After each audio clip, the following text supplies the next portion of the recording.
It's time for us to take a look at this week in history from, 5, 10, 20 years or even 30, 40, 100 years ago.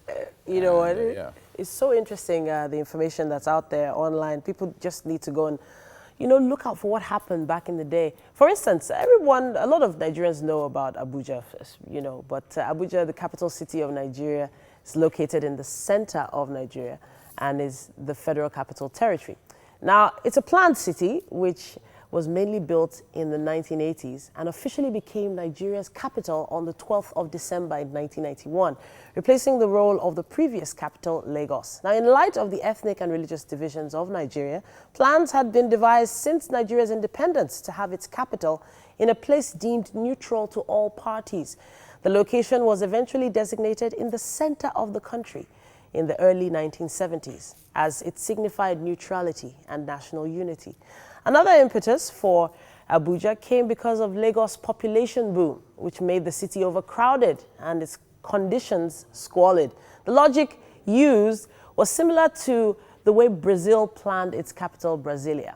Construction broke ground and was dedicated in the late 70s, but due to economic and political instability, the initial stages of the city were not complete until the late 80s. So do you remember when it became the capital? Oh, yeah, I do. You do? I do remember. It was IBB who eventually, in fact, he sped it up after an attempted coup on him. So he sped it up and made sure that, It happened. He was moved because he used to be at the Dodan barracks in Lagos. So, yeah, it was pretty... Anyway. It was such a, even when you look at, I went online to see the plans and the whole idea of such a city. And then, of course, it did come out quite nice, all the roads and everything. And it's grown such a lot since then.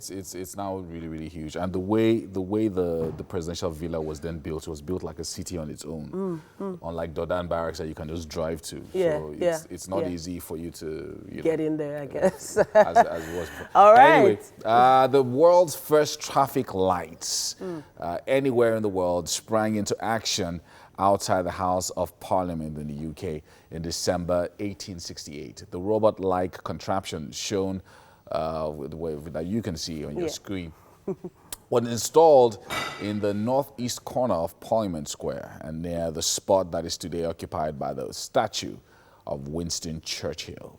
The signal system was designated or designed to bring order to a chaotic junction. In the months before the installation, two parliamentarians had been badly injured and a traffic policeman killed at that spot. The traffic lights towered 6 meters, that's about 20 feet above the carriageway. And they still required a police operator, but they were visible, at least everybody could see it. And the equipment worked along similar principles to those already used on the railways. And, as more people, got their cars, more people were on the road. So it became really, really important. Dangerous. Oh, well, yeah, of course. To drive on the roads because, there were no laws, essentially, no road traffic laws and all of that. So those traffic lights were really, really significant at the time.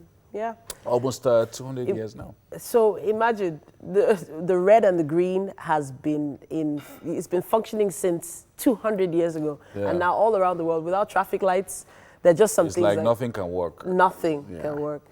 But it's great to know how long ago that started.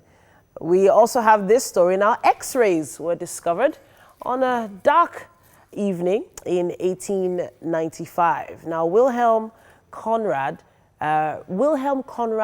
Röntgen was perplexed by a fluorescent screen in his lab that was glowing for no apparent reason. Now, his experiment on how cathode ray tubes emit light appeared to be affecting something that was not part of his study. It took weeks spent eating and sleeping in his lab to identify the cause of this mysterious glow. And it was a discovery with which Röntgen's name is linked for all time, and earned him his very first Nobel Prize in Physics in 1901. His discovery of a new form of energy would be subsequently named after him, but he always preferred the term X-rays from the mathematical designation for something unknown, as no one understood what these remarkable rays actually were. Now, in a series of experiments, Röntgen discovered X-rays could travel distances of meters and could pass through materials such as cardboard, wood, aluminium, unimpeded, but not through denser materials like lead and bone. So that's how X-rays were discovered. It was literally a mistake. You know, it was just something that just happened. I was looking and trying to find out what it was. Exactly. Spent weeks. Oh my goodness.